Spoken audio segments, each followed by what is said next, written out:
የዚህ ጋር የምታዩ ሰውዬ በእምነት የሚሰራው ማጭበርበር እና የሚያገኘው ብር በጣም ብዙ ነው። በጣም ስሙ ፒተር ይባላል። ፒተር የሚያደርገው እንግዲህ ሰባኪ ነኝ በሚል ሂሳብ ትክክለኛ የሰበካ ፍቃድ የለውም። እንዲሁም በፕሮቴስታንት እምነት የተሰጠው ምንም አይነት ማረጋገጫ የለም ሰባኪ ለመባል የሚያስችል። ግን እሱ አሜሪካ ድፍን እየዞረ ይሰብካል። ሲሰብክም ታዲያ የሚገርመው ነገር በአካል ብቻ አይደለም፣ በሬዲዮ ሁሉ በደንብ ነው የሚሰብክ። ሰዎች ሁሉ የሚያውቁት ፍቃድ እንዳገኘ ነው፣ እንደተመረጠ ነው። ለፒተር ጊዜያቶች ባለፉ ጊዜ የሆነ ቀን ታዲያ ሁሉ ነገር ተቀየረለት። መቼ? በ1982። ምክንያቱ ደግሞ ከሬዲዮ ከፍ ብሎ ወደ ቴሌቪዥን ጣቢያ መጣ። ታዲያ ምን ብያችሁ ነበር? መጀመሪያ ብር በጣም ይወዳል አላልኳችሁም? ሲጀመር ይሄን ነገር የሚሰራው አምላኩን ለማገልገል ሳይሆን ብር ለማግኘትና ለማግኘት ብቻ ነው። እናም የሚገርም ሀሳብ አመጣ። ከዛስ ሰብስቧቸው ድራማ መስራት ጀመረ። ምን እያደረገ? የራሱን ሰው ያመጣና አይነ ስውር ነበርሽ፣ ከዛ እኔ እጄ ላይ ተጨንብሻለሁ፣ አበራው ብለሽ ትመሰክሪያለሽ፣ ካንሰር አለብኝ ትያለሽ፣ ከዛስ ዳንኩኝ ትያለሽ። እንዲህ ያለ የራሱን ሰው ያዘጋጃል። ታማሚ አስመስሎ ሰዎች እንዲያምኑት ያደርጋል። የውሸት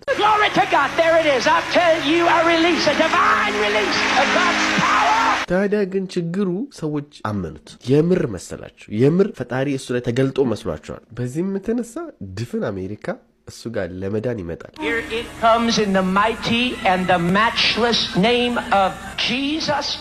Restoration. ይህ ነገር በሚያደርግበት ሰዓት ደግሞ ከሰዎች እምነት እያገኘ ሰው እየወደደው መጣ። ባንኩም አካውንት እንደዛው እያደገ መጣ። የሚሰራው ሽወዳ ግን በዚህ ብቻ አላቆመም። አንተ እንትና የምትባለው ከነ እዛ ውስጥ ቁጭ ብለህ ቸርች ውስጥ ከነ አባት ከነ ሙሉ ስም ካለበት ችግር ሁሉ ይነግራል። ለሱ ሳትነግረው ማለት ነው። ኢቭን የምትኖርበትን ቦታ ሁሉ ጭምር ማለት ነው። ታዲያ ስለሰዎቹ ምን ይላቸዋል? እኔ ይህን ነገር መረጃዎች ማገኘው ከእናንተ አይደለም አምላኬ የነገረኝ ነው ይላቸዋል። ሰዎችም እዛ ጋር ቁጭ ብለው እንዴት አወቀ? እዚህ ጋር ላሉ እንግዳ ሰዎች እነዚህ ሰዎች እኮ ታዋቂ አይደሉም፣ እንዴት አወቃቸው? እውነትም ተገልጦለት ነው ይላሉ። እናም ሰዎች እሱን እያመኑና እየወደዱት መጡ። በወር እስከ $500,000 ይሰራል በወር። ለዛውም ይሄ ታሪክ በ1980ዎቹ ነው። በ80ዎቹ ላይ ይህን ያክል ብር ማግኘት በጣም ብዙ ነው ወገን። ምክንያቱም የዶላር ቫልዩ አሁን ያለውና በ19 ቤት ያለው ቫልዩ አይገናኝም። 500,000 በወር በጣም ብዙ ነው። ጀለስ ተመችቶት እያረሰ ነው ብሩ። ግን ይህ ሁሉ ከምንድን ነው ያገኘው ካላችሁ ሽያጭ። ይኸው እዚህ ጋር እንደምታዩት ትክክለኛ ፎቶ። በተጨማሪ ደግሞ የቁልፍ መያዣ ውስጡ ደግሞ ሆሊ ዋተር መያዝ የሚችል እሱንም ይሸጣል። በቃ ከእምነቱ ጋር የተገናኙ ነገሮችን ያድናቸዋል እያለ እየሸጠ ነው እንግዲህ ይህ ሁሉ ብር እያገኘ ያለው። እናም ይሄ ነገር ቀጠለ። በቃ ይኸው እንደምታዩት እዚህ ጋር ቸርች ውስጥ ነው። ይጥላቸዋል፣ ምን ይላቸዋል፣ ሰዎችም ያምናሉ። ግን የሆነ ቀን ቲቪ ላይ ቁጭ ብሎ የሆነ ሰው ያየዋል። ይሄ ሰው ደግሞ የሚሰራው ስራ ምንም አልጣመውም። ስሙም ጄምስ ይባላል። ይሄ ሰውዬ ጄምስ የሚሰራው ስቴጅ ላይ ማጂክ ነው። ማጂክ ደግሞ የሚሰራው እንደምታውቁት ትክክለኛ ማጂክ አይደለም፣ የሾው ማጂክ ማለት ትሪክ ናቸው፣ ሽወዳ ነው። አንገት እንደዚህ የቆረጡ ይመስሉት ከትንሽ ቦክሱ ሰው የሚያወጡት የሚገርም የጭንቅላት ሽወዳ ነው የሚሰራው ማለት። እሱም ፒተርን ሲያይ ይህ ሰውዬ የሸወደ ነው፣ ምንም የሚጥም ነገር የለውም ብሎ አሰበ። ከዚህም በተጨማሪ ደግሞ አንድ የሚታወቅበት ነገር አለ። ጄምስ የሰዎችን ሚስጥር ወይም ደግሞ የማጂኮችን ሚስጥር መናገር። እንደዚህ አይነት ማጂክ ሰራው ስትሉ ይሄ እንደዚህ ነው ብሎ ያስረዳል ማጂኩን። እናም እንዳልኳችሁ ቁጭ ብሎ ሲያየው ቲቪ ላይ ይሄ ሰውዬ አጭበርባሪ ነው አለ። እናም ሰዎችን አሰባሰበ እንዴት አድርጎ ፒተርን እንደሚይዘው። ታዲያም የመጀመሪያ እርምጃቸው ምንድን ነው? ቸርቹ መሄድ ነው። ቸርቹ ሄደውም ቁጭ ብለው በሚያዩበት ሰዓት ቸርቹ ውስጥ የሚደረግ ዶኔሽን አለ፣ የእርዳታ ብር የሚሰባሰብበት ማለት። ይሄ እርዳታ ብር ደግሞ ይዞራል። እየዞረ ባለበት ሰዓት የጄምስ ሰዎች እዛ ቸርች ውስጥ ገብተዋል ለማጥናት። እናም ጄምስ ከመነመናቸው ሰዎች መሀል አንዱ ይሄ ለዶኔሽን ወይም ደግሞ ለእርዳታ የሚዞረውን ባልዲ ይይዝና ልክ እንደሚሰበስብ ሆኖ ወደ መድረኩ በደንብ ይጠጋል። በደንብ ለማየት ማለት ነው፣ በትኩረት ፒተርን ለማየት ሲጠገም ፒተር ላይ ጆሮ ላይ ሂሪንግ ኤድስ አየ። ሂሪንግ ኤድስ ደግሞ የሚጠቅመው መስማት ችግር ካለባችሁ በደንብ ማሰሙ ከሆነ ምናምን የምትጠቀሙት ነገር ነው። ይህ የጄምስ ሰውዬ ደግሞ ምን አለ እንዴ ስንት ሰው አድናለሁ እያለ እሱ የጆሮ ችግር ኖሮበት ነው ይህ ሁሉ ሰው የሚያድነው፣ ለራሱ እንኳን ራሱን ማድን አልቻለም ብሎ ማሰብ ጀመረ። መጥቶም ለጄምስ ነገረው። ጄምስም ይህን ነገር ሲሰማ ኖ ይሄ ነገር ሂሪንግ ኤድስ አይደለም ኤርፎን ነው ሊሆን የሚችለው፣ ዋየርለስ ኤርፎን ነው። ከሆነ ሰው ጋር እየተነጋገረ ነው የሚሆነው ዋየርለስሊ። ይህ ማለት ደግሞ ከሆነ ቦታ ለፒተር መረጃ እየነገሩት ነው ማለት ነው። እናም ያንን ቀን እነ ጄምስ ዝም ብሎ አለፉ። በሚቀጥለው ቀን ግን ሬዲዮ መጥለፊያ ያመጣሉ። ማለትም ሞገድ የሚጠልፍላቸው እዛ ጋር ሰዎች የሚቀባበሉት ነገር ካለ ወይም ደግሞ አንዱ ለአንዱ የሚላላከውን ለመስማት መጥለፊያ ሬዲዮ ይዞ መጡ። ይሄን ስካነር ደግሞ ለመጠቀም የተጠቀሙት እርምጃ ምንድን ነው? የጄምስ ሰዎች ልክ እንደ ሲኩሪቲ ጋርድ ለበሱና ፒተር ያለበት ቦታና ከወጣበት ቦታ መሀል ላይ ሆኑ። ልብስ ምናምን የሚቀያየርበት ቦታ እሱ ጋር ቆሙ። ይሄንን ሬዲዮ መጥለፊያውን ይዘው ከዛም የሆነ ድምፅ ሰሙ፣ ጠለፉ። ይሄ ትክክለኛ ድምፅ ነው። Hello, Petey. I love you. I'm talking to you. Can you hear me? If you can't, you're in trouble. እንደሰማችሁት ወዳለው ምናምን እኔን ካልሰማኝ ችግር ውስጥ ነክ የሚል ድምጽ ነው ያሁን የሰማችሁት። ድምጽ ደግሞ የማን ነው? የዚህ ሴትዮ ነው። ኤሊዛቤት ትባላለች። ምንድነች? የፒተር ሚስት ነች። እናም እሷ ያለችው ሌላ ክፍል ውስጥ ነው። ሌላ ክፍል ውስጥ ምን እየሰራች? ለሱ መረጃ እያቀበለች። እዚህ ጋርም ደግሞ በስትክክል የተጠለፈው ድምጽ ነው። ስሙት አንዴ። ሮበርት የሚባል ሰው አለ ስትል እሱ እዛ ጋር ማን ነው ሮበርት ብሎ ይናገራል። We have a hot one for you. Robert K. Wood. Who is Robert Wood? Is it Robert K.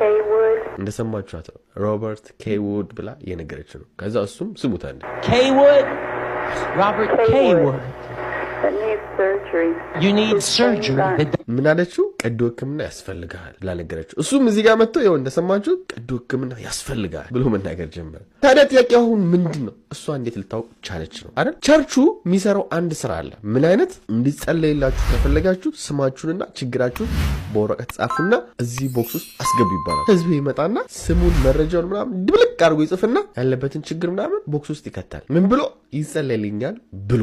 እሷ ደግሞ ይሄንን ቦክስ ትወስድና ወረቀቶችን ታነባለች። ለተአምር እንዲመቻቸው ደግሞ በጣም ከበድ ያለው ነው ሰርጀሪ ወይም ደግሞ ካንሰር ያለበት ሰው ምናምን በቃ ጸልዩ እንደነሱ አይነት ሰዎች ነው በቃ ጌታ ነገረው ምናምን እንዲባል እንደዚህ አይነቶቹ ነው የምትነግረው። እሱም እዛ ጋር ደግሞ እዚህ ውስጥ ይታየኛል ናኒ የሚባል ልጅ አለ ሲል ያው ስሜ ከተጠራ ብድግ ነው የምለው። ብድግ ካልኩለት ደግሞ ቀጥ ብሎ ወደ እኔ ነው የሚመጣው። የቱ ጋር እንዳለው ግን አያውቅም። ስሜን ነው የሚያውቀው። ያው ስማችሁ ሲጠራ ብድግ ትላላችሁ፣ ወደ እናንተ ይመጣል እሱ። ከዛ እያንዳንዱ ነገር ሲነግራችሁ ጌታ ገልጾላል ነው የምትሉ አይደል መሰለኝ። ስሟት እዚህ ጋር ክሪስመን እያለች ትነግረዋለች። Right next to her is Morris Christman. Just a minute. Who is Morris? Christman. Christman? Yeah, he's got hernia and high blood pressure. You've got a hernia also.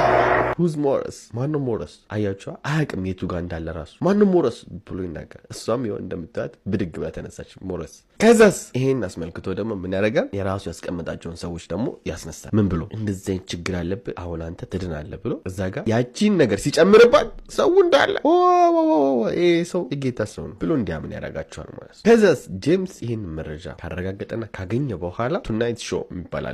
ልክ እንደኛ ሀገር ሰይፉ ሾው እንደሚባለው ማለት ነው። እናም እዛ ላይ ጄምስ ከቀረበ በኋላ ምን ያደርጋል? ሪከርድ ያደረገውን የቀዳውን እዚህ ሾው ላይ ይለቀዋል፣ ሁሉም አሜሪካ እንዲሰማ። ፒተር ታዲያ በዚህ ስራው ህዝቡ እንዳለ ነቃበት። ቀጣይ ስራው ምንድነው? መዋሸት ነው። በሚዲያው እየቀረበ ይዋሻል፣ ውሸት ነው ይላል። ከዛስ ህዝቡ ደግሞ ነገሮችን በደንብ ልብ ማለት ሲጀምር ገባቸው እሱ ትክክለኛ ፓስተር እንዳልሆነ፣ እሱ በቸርች ስም እየነገደ እንደሆነ፣ እሱ እያጭበረበራቸው እንደሆነ ስላወቁ እንደዛ ሲወዱት የነበሩት መልሶ ተገለበጡበት። ምክንያቱም በጣም አስቀያሚ ስራ ነው የሰራው። በቸርች ስም በፈጣሪ ስም ብር መሸቀል ማለት በጣም ዘወርስት አስቀያሚ ነገር ነው፣ ለዛውም አማኝ ላይ። ቀጣይ ነገሮች ወደ ምን አመሩ? ወደ ብር ማጣት። ፒተር ሰዎች እሱን ማመን አቆሙ። በዚህም የተነሳ የብሩ ነገር በጣም በቃ ተቀዛቀዘበት። ከአመት በኋላ ደግሞ ባንክራፕሲ ሁሉ አቀረበ። ባንክራፕሲ ማለት አፍሪካ ውስጥ ያለ ራሱ አይመስለኝ። ምንም አይነት ገቢ ከሌላችሁ ከመንግስት ብድር ተበድራችሁ ሊሆን ይችላል፣ ግብር ሊኖርባችሁ ይችላል። ይህን ነገር መክፈል አልችልም፣ ያለብኝ ብድር ይሰረዘልኝ ብላችሁ ባንክራፕሲ ታቀርባላችሁ። ባንክራፕሲ ታቀርቡ መንግስት በቃ ሁሉን አጋጣሚና ሁሉም መንገድ ይጠቀማል። እናንተ ይህን ብር ታገኛላችሁ አታገኙም ብለው ካረጋገጠ በኋላ ይሰርዝላችኋል ብድራችሁን። ይህም ባንክራፕሲ ይባላል።